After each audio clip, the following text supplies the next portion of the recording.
अस्सलाम वालेकुम। आप सबका क्या हाल चाल है। उम्मीद करता हूँ आप सब खैर खैरियत से होंगे और अल्लाह ताला की हिफाजत में होंगे। 11 अगस्त 2022 and the day is Thursday. Time के लिहाज से अगर बात कर ली जाए तो शाम के 6:45 हो चुके हैं। आज का टॉपिक बहुत इंटरेस्टिंग है और उसको मैं आपको बता देता हूँ। दैट इज़ कि when will government lift ban on CBU import. वजह यह है कि जब से ये करंट गवर्नमेंट आई है तो उनके बहुत से स्टेप्स में से जो एक इम्पॉर्टेंट स्टेप था वो इंपोर्ट्स के ऊपर बैन लगाना था।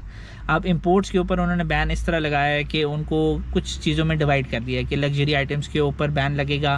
फॉर एग्जांपल जो गाड़ियों के इंपोर्ट्स हैं उनके ऊपर बैन लगेगा, जो CBU यूनिट्स हैं उनकी इंपोर्ट के ऊपर बैन लगेगा।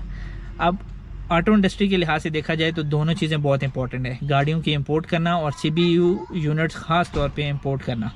वो जब चीज़ें स्पैन के अंडर आई हैं तो ऑटो सेक्टर को बहुत डिफ़िकल्ट टाइम स्पैन से गुजरना पड़ रहा है। इसी बैन के सिलसिले में वजह यह है कि जब CBU यूनिट्स इंपोर्ट नहीं हो रहे तो जो ऑटो इंडस्ट्री है उनकी प्रोडक्शन लाइन सफ़र कर रही है, क्योंकि जब पार्ट्स ही अवेलेबल नहीं हैं या यूनिट्स ही अवेलेबल नहीं हैं तो वो उनकी प्रोडक्शन कैसे होगी।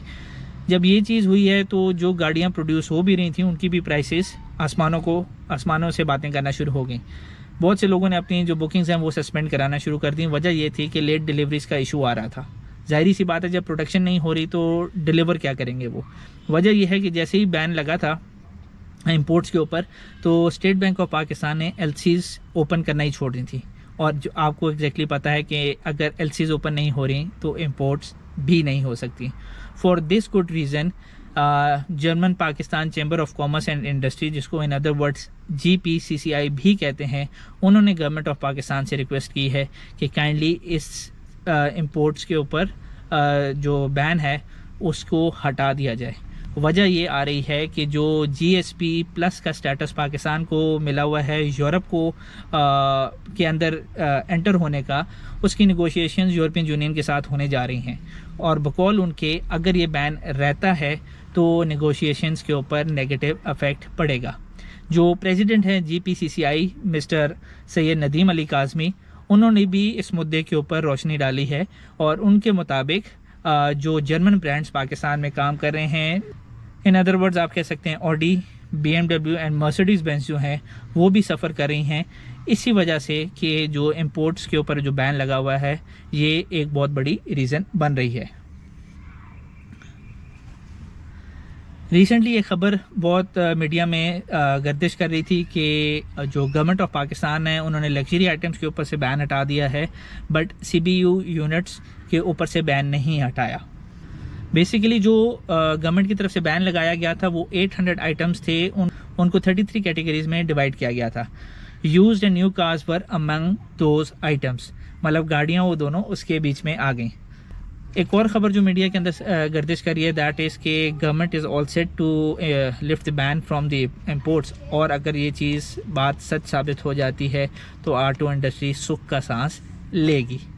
अब ओवरऑल जो सिचुएशन बनी हुई है वो ये है कि पाकिस्तान के हालात समझ में आ रहे हैं। डॉलर 250 तक टच किया था। आज की डेट में अगर देखा जाए तो डॉलर तकरीबन 215 एंड 220 की ब्रैकेट के बीच में खेल रहा है। जो प्रिडिक्ट किया जा रहा है दैट इज़ के डॉलर 180 तक आएगा या अंडर 200 तो ज़रूर आएगा।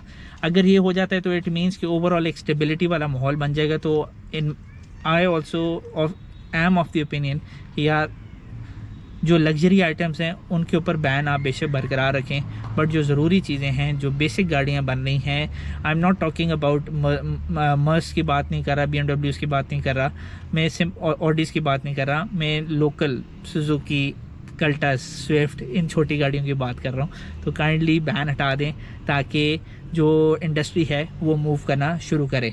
अब एक सवाल आपके जहन में आ रहा होगा कि GSP प्लस का मैंने जो टर्म यूज़ की थी वो क्या है, तो मुझे खुद भी नहीं पता था, बट थैंक्स टू गूगल मैं अभी आपको एग्जैक्टली बता देता हूँ वो है क्या। बेसिकली एक बिजनेसमैन को या बिज़नेस करने वाले लोगों के लिए एक साजगार माहौल की ये स्कीम है जिसमें थर्ड वर्ल्ड कंट्री से या फर्स्ट वर्ल्ड कंट्रीज़ में या डेवलपिंग कंट्री से यूरोपियन कंट्रीज़ में जब आप बिज़नेस कर रहे होते हैं, एक्सपोर्ट्स कर रहे होते हैं, तो बहुत सी चीज़ें आपको माफ़ कर दी जाती हैं ताकि आप बिज़नेस करें, जब सेटल हो जाएंगे तो फिर बात के बाद में देखी जाएगी।